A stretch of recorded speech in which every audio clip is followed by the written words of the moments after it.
We'll talk about it. We're on the march. The empire's on the run. Alex Jones and the GCN Radio Network.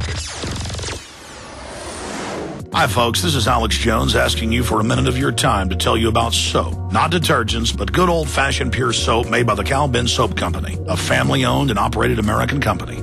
My family, staff, friends, and radio listeners are constantly telling me how much they love these products for bath, hair, laundry, and dishes. There is nothing like these factory-direct, big money-saving, triple-concentrated soaps anywhere. Get a free detailed catalog by calling 800-340-7091 or see them online at 5starsoap.com or Infowars.com. Let's talk to the owner of 5 Star Soap, Marty Schachter, and see what he has to say. As founder and owner for over 63 years, people keep asking me, how's business? I'm happy to say our business is going down the drain. Call us at 1-800-340-7091. Visit our website, 5starsoap.com, for buying our 1 to 2 month soap sampler. Thank you.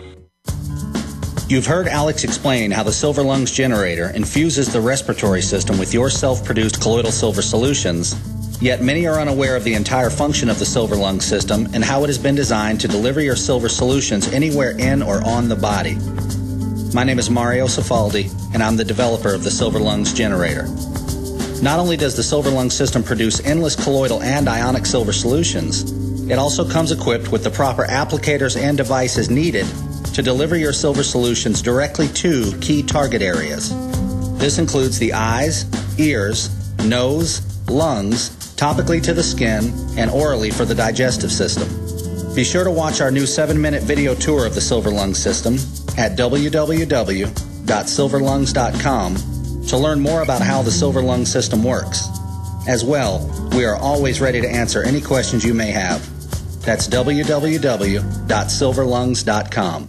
This is Alex Jones with 5 good reasons you should consider buying a solar power generator. Number 1, new climate legislation could easily double or triple your electric bill. Number 2, our new energy czar wants to control how much power your electric company allows you to have. It's true. Total government control of electricity in the name of smart grid technology is coming. Number 3, in some areas of the country, the power grid is dangerously overloaded. And now new socialist legislation is only compounding the problem. Number 4, dangerous weather is always a threat to local grids. Every year, thousands of families lose their power from weather-related outages. Number 5, a solar power generator provides powerful backup insurance and peace of mind. Folks, I really believe in the solar power generators offered by Solutions from Science, one of my oldest sponsors. You can get more information at www.mysolarbackup.com. That's mysolarbackup.com. Remember, the government doesn't own the sun, so go to mysolarbackup.com or call 1-877-327-0365.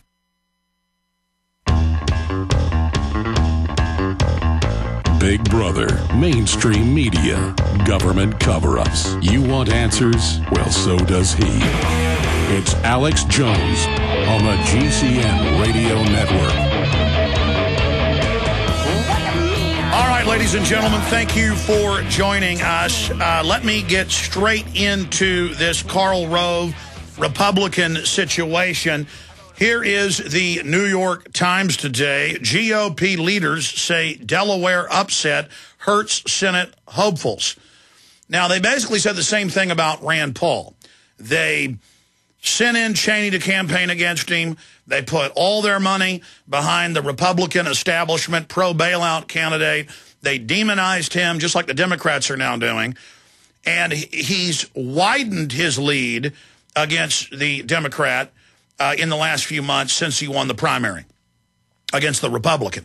But they said the same thing. Oh, people extreme like him, and they lied about what he really stood for, he can't win. And so they create this self-fulfilling prophecy of, oh, you can't vote for that candidate because they can't win. And now the Republicans are creating the hoax with the Democrats that all these different real Tea Party candidates who actually, are against the out-of-control spending, the banker bailouts, and the rest of it, that they're bad and that they can't win, and you need to go for establishment Republicans, the same Republicans that are for more banker bailouts, the same Republicans that, under Bush, 4 separate times tried to pass amnesty. The same Republicans like Newt Gingrich who want global carbon taxes and want world government. And the hoax intensifies. I have the transcript here. We're not going to play the entire clip, but it's up on Infowars.com and PrisonPlanet.com in an article that Paul Watson's written, Anti-Establishment Fervor, a Hammer Blow to the Washington Elite. But here's a transcript from Fox News from last night. Karl Rove questions Christine O'Donnell's serious character problems. And then I have the quotes here. They're saying because it took 20 years for her to pay off her student loans, that is deceptive. Again, these serious questions about how does she make her living? Why did she mislead voters about her college education? How come it took nearly 2 decades to pay her college bills? I've seen numbers of upwards of half of many college students now not paying their loans because they can't. She paid them off. How come it took nearly 2 decades to pay her college bills so she could get her college degree? How did she make a living? Why did she sue a well-known and well-thought-of conservative think tank? Rove. But we also can't make progress if we have candidates who've got serious character problems who cause ordinary voters who are not philosophically aligned with us to not vote for our candidates out of concern of what they said and what they will do. I mean, you've got Republican and Democratic House members that go to Congress worth a few $100,000, and they leave a decade later, sometimes worth hundreds and hundreds of millions of dollars, sometimes billions of dollars in some cases. In every case, their net worth just skyrockets because they're paid off. They're given business deals and business offers, and one of the most classic payoffs is they will buy a piece of property dirt cheap, and then someone will buy it for 3, 4, 5, or even more times what it's worth. And they've got all these other little inside sweetheart deals that make Hillary Clinton's cattle futures scam look like, child's play. So they're going after this lady saying she didn't pay off her college loan for 20 years, but did pay it off. And she had an $11,000 unpaid tax bill because she didn't have it in 2005. And the IRS put a lien on her. No judge, no jury, no proof. The IRS just sent her a letter, and this has happened to us, saying, you miscalculated by $5,000 on your taxes. This was 3 years ago, so now penalties and interest, we want $15,000. That's happened to yours truly. Pay it, or we're going to seize your bank account. And if you don't pay quick, they put a lien on you. Then they seize your bank account. This happened to this poor lady, and then she ended up paying it later.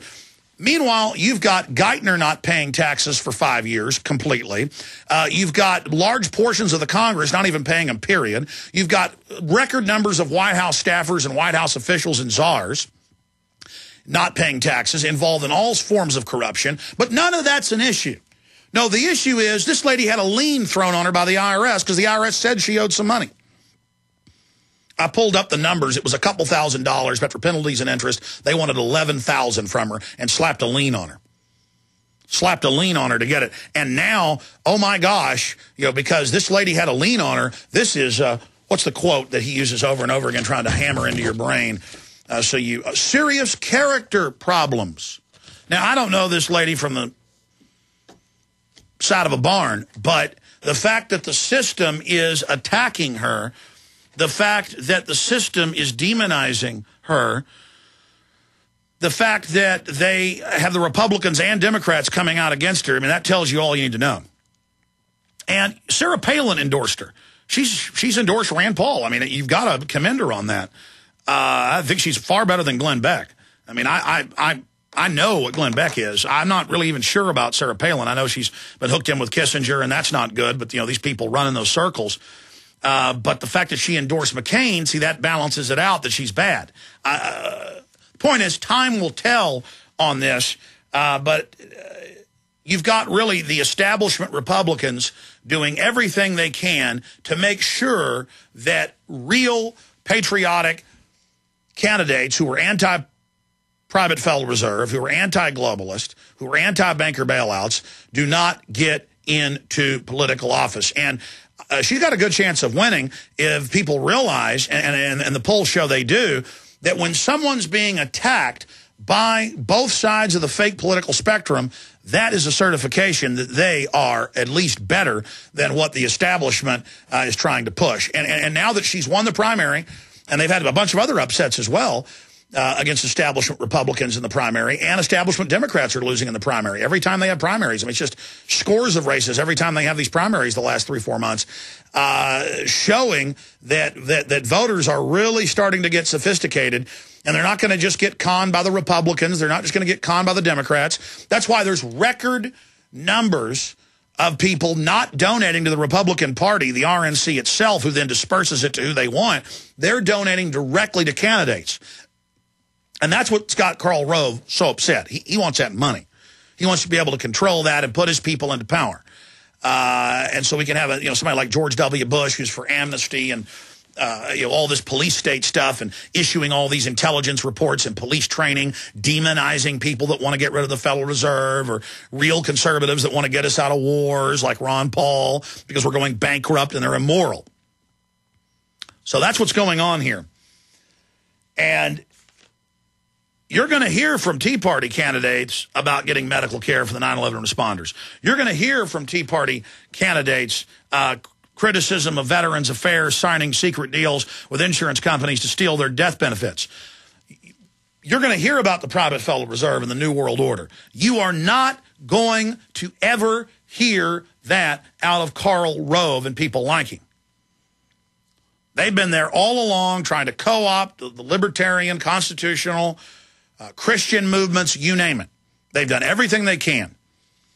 And so let's go ahead and play a short clip of Karl Rove, really demonizing this poor lady and just repeating that talking point over and over again, that she has serious character problems. And then when you actually go find out what those character problems are, he just uses that term. When you actually find out what they are, it took her 20 years to pay off her student loans, and she had an $11,000 lien on her from the IRS. No due process. They just slapped it on her. Here it is. You know what? If you vote for cap and tax and you have an opponent that says they wouldn't, then they have a choice. They have an option. So I think it was very substantive, very based on issues, very based on the voting record of one and the promised voting record of another.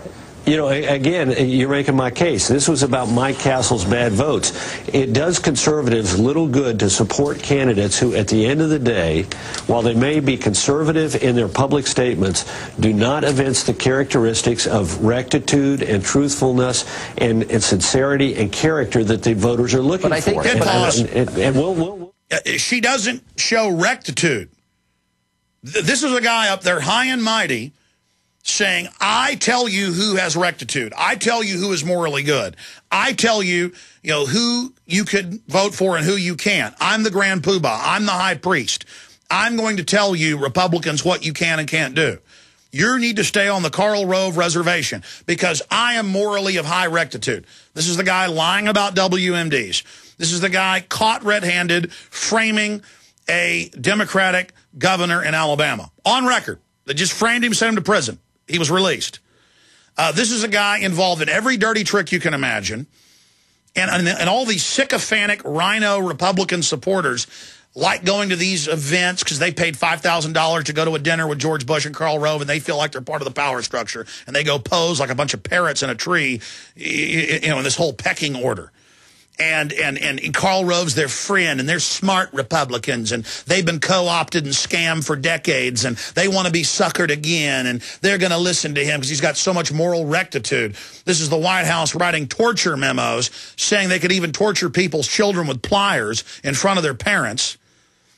And even if you think that's moral and good, which obviously it's not, is it moral to then send the private contractors and military people in Afghanistan and Iraq who followed the orders to torture when it finally came out that the White House had ordered it? And we had the memos, the Gonzales and other memos, and Rove was involved defending it. The Gonzales and John Yoo memos, they then sent a bunch of these people to prison. And then Bush comes out 2 months ago and gives a speech saying, I'd order torture again. And all these guys on Fox, I've seen them all say that torture's good and that Jack Bauer's a great patriot and we have real Jack Bauers that are keeping us safe. So they're up there defending it and saying you're a hero if you torture, but by golly, we're going to order you to torture and then send you to prison when you do it. I mean, is that moral? Even those of you that have a torture fetish and think that's tough? Think that's what the good guys do? But you also have double